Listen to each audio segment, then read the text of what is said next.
Salut à tous et bienvenue dans mes jeux favoris. Aujourd'hui on va parler d'un jeu qui a posé les bases de l'e-sport moderne, c'est... League of Legends. Ah non. Ah non, non, pas du tout, j'allais pas du tout dire ça, j'allais dire que c'est... C'est pas League of Legends? Non, c'est pas League of Legends, d'ailleurs c'est dans le titre de la vidéo, Le titre de la vidéo, c'est League of Legends. Écoute, oui, c'est ce que tu pourrais fermer ta gueule et me laisser faire ma vidéo tranquille, s'il te plaît. Bah ok, bah si c'est comme ça veut parler d'un net game, moi je vais me faire une ARAM. Bref, aujourd'hui on va parler du digne héritier de Warcraft, le fameux Orc in Space comme disent les vieux, StarCraft 1. Déjà, avant de commencer par parler d'e-sport, parlons gameplay. StarCraft 1 c'est un STR, donc de la stratégie en temps réel, comme dans Age of Empires. Mais en mieux. Pas Empire, mais en mieux. Et ce qu'il y a de vraiment cool dans StarCraft, c'est que déjà c'est futuriste, mais c'est surtout que vous avez un gameplay asymétrique. Vous avez le choix de contrôler 3 races bien distinctes. D'abord, vous avez des Terrans. En gros, ce sont des humains bien badass, qui ont des bonnes grosses machines toutes rouillées. Ils ont des fusils, des canons, des navions. Ensuite, vous avez les Zergs, ce sont des Naliens. C'est genre une race qui s'inspire du monde des insectes. Ils se déplacent en essaim et sont souvent en très grand nombre. Il y en a qui griffent, il y en a qui crachent, il y en a qui volent, il y en a qui font du tricot. Et enfin, les Protoss, l'espèce la plus évoluée technologiquement. Peu nombreux, mais ils ont tout inventé. La téléportation, les canons à photons, les lames laser, et même le grippin accélérateur de particules. Tout. Bref, StarCraft, ça a une identité unique et totalement originale. Franchement, ça ne s'inspire de rien de ce qu'on connaît. Alors, attendez, mais c'est pas StarCraft, ça, wow! Ah voilà! Regardez-moi cette célèbre cinématique de StarCraft 2. C'est pas la classe, ça? Vous avez déjà vu quelque chose qui ressemble à ça? Je crois pas, oh. Alors, quand j'ai commencé à jouer à StarCraft, j'étais au collège. Et ne me demandez pas pourquoi, je me suis mis en tête de devenir le meilleur joueur du monde. Cette idée a tenu approximativement 10 minutes. 10 minutes car le petit Astral s'est empressé d'aller sur internet pour regarder comment jouaient les plus grands joueurs de StarCraft. Et il s'est pris une monumentale claque dans la gueule. En fait, c'est à ce moment que j'ai découvert le monde de l'e-sport et qu'il existait des énormes compétitions organisées en Corée. StarCraft, ça peut se jouer jusqu'à 8 joueurs. Mais ça se joue réellement en 1v1, gare du Nord. Le but, c'est d'écraser son adversaire avec son armée. Alors j'ai commencé à découvrir des termes compliqués, macro, micro, scout, APM, multitask, etc. Le monde de l'e-sport était déjà fascinant, et tous les codes que l'on connaît aujourd'hui, eh bien ils existaient déjà à l'époque. En Corée, StarCraft 1 c'était une véritable institution. Sa popularité était comparable à celle d'un véritable sport. Les joueurs étaient starifiés, il y avait de la mise en scène, des énormes events avec des gros cash prizes, et même ce qu'on appelle des barcraft ont commencé à émerger. Bref, je me suis rendu compte qu'à l'autre bout de la planète, il y avait des trucs de malades qui se passaient. Et il y avait un joueur qui faisait des trucs de dingue, un joueur que je considérais comme étant le meilleur du monde. Boxer. Et non, je ne te parle pas de ce que t'as sous le pantalon, mais bien le coréen Slayer Boxer, qui est pour moi la première grande star du monde de l'e-sport. Boxer, c'était un joueur de dingue, ultra créatif, ultra impressionnant à regarder.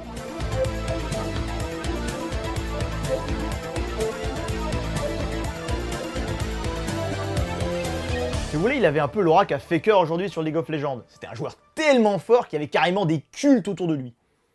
J'en priais pour lui. Encore même pas. Mais les gens l'appelaient l'empereur. En vrai, à cette époque, il n'y avait que la Corée qui brillait.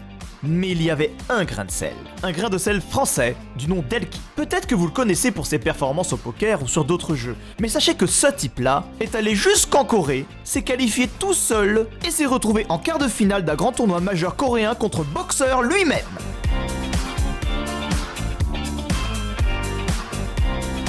Elki, franchement, t'es un beau gosse. Alors évidemment, moi j'avais envie de faire tout pareil. Moi aussi j'avais envie d'être trop fort au jeu. Alors j'ai décidé de commencer une partie de StarCraft 1 sur Battle.net, ma première partie en ligne, et devinez ce qui s'est passé. J'ai gagné. Non, sans déconner, j'ai gagné. J'ai fait une vieille technique, celle du 6 poules. Non, pas ce genre de poule là. La technique consiste en fait de jouer les ergs et de produire une poule pour produire des erglings quand la population arrive sur 6. À partir de ce moment, on produit plein de petits erglings et on attaque directement la base adverse. Le truc, c'est que cette technique ne marche que quand tu sais où se situe ton adversaire. Car si tu perds du temps à le rechercher, il va avoir le temps de construire des défenses. Là en l'occurrence, il y avait 3 emplacements potentiels où il pouvait être. Alors je randomise et tombe pile sur sa base. Je casse tout avec mes erglings, le mec rage quit, je gagne. Ma première partie sur un jeu vidéo en ligne est une écrasante et ignoble victoire, pas méritée. Je n'ai plus du tout refait de partie en ligne sur StarCraft après ça. Ce qui fait que j'ai un taux de victoire de 100%. Invaincu.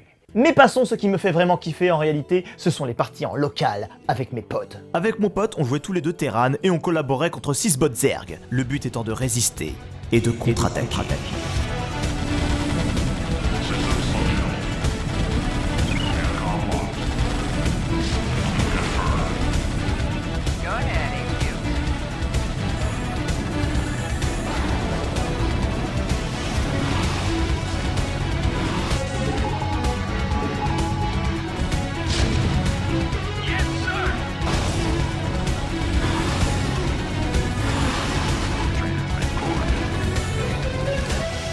c'était trop bien. Bon, sinon, comme vous avez vu dans ce petit passage vidéo, ce que j'aime, c'est les tanks. Les tanks, c'est la vie. Tank à faire de l'armée, autant faire des tanks pour t'enculer. T'as deux modes dans les tanks. T'as le mode... et le mode...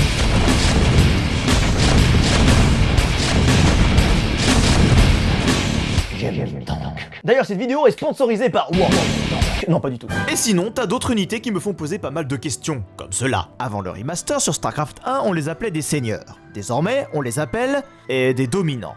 Attention, ça va vite.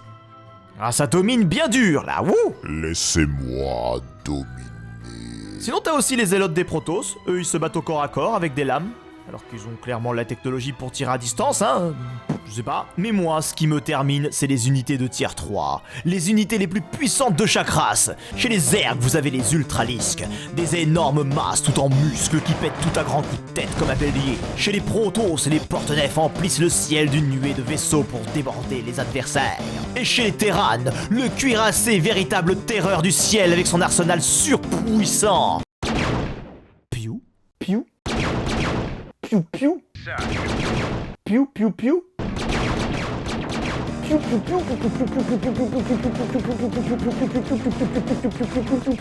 Mais enfin bref, ça c'est du chipotage. Par contre, deux fucking problèmes qui me font péter un câble sur StarCraft. Déjà, le pathfinding.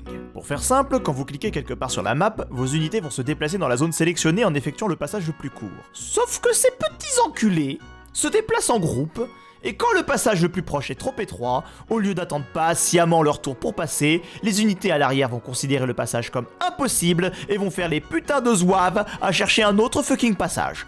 Mais putain, mais vous faites quoi? Mais revenez, bordel de chien! Et sinon, vous avez la génialissime sélection d'unités. Dans un STR classique, vous pouvez faire des grands rectangles pour sélectionner les unités dans la zone. Par exemple, dans Age of Empires, quand vous avez de grandes armées, vous faites un grand rectangle et nickel! Vous n'avez plus qu'à cliquer et donner un ordre. Dans StarCraft, voilà! Le groupe est trop gros. Sélectionner plus de 10 unités, c'est non! Je ne sais pas comment expliquer, t'es obligé de faire genre des... Ça là, comme une victime. Ouais, alors je me permets juste de revenir parce que là tu parles du jeu depuis tout à l'heure, tu lui craches dessus, tu lui pisses à la gueule. T'es sûr que t'aimes bien le jeu là? Je fais ce que je veux, Lewis. Non, parce que je pense que ce serait peut-être pas passé comme ça si tu parlais de League of Legends. Bon, c'est le moment où je vous parle du scénario. Pour moi, c'est un gros point fort du jeu. Le jeu de base propose 3 campagnes solo correspondant à chacune des races. L'histoire se joue dans un ordre chronologique où on commence par jouer les Terrans, puis les Zerg, et enfin les Protoss. L'histoire de StarCraft est archi connue, et même quasiment emblématique du jeu vidéo. Les rebondissements sont très bien amenés, les personnages bien caractérisés, il y a des conflits d'intérêts, de la politique, de la romance bien dosée, bref, scénaristiquement, sans être un chef-d'œuvre, hein, c'est vraiment cool. Sans oublier les nombreux passages du jeu qui sont très fortement ancrés dans la mémoire des joueurs, connu même par ceux n'ayant pas joué au jeu. On a la très célèbre trahison d'Arthurius Mengs qui abandonne Kerrigan à la merci des Zerg, ou même le sacrifice de Tassadar. Bref, StarCraft 1 c'est un jeu sacrément complet, comme le pain de mie, qui propose non seulement une expérience multi hors du commun, mais aussi une campagne solo incroyablement riche. Et c'est ça le savoir-faire Blizzard. Et c'est pas pour rien que c'est mon studio de jeux vidéo préféré.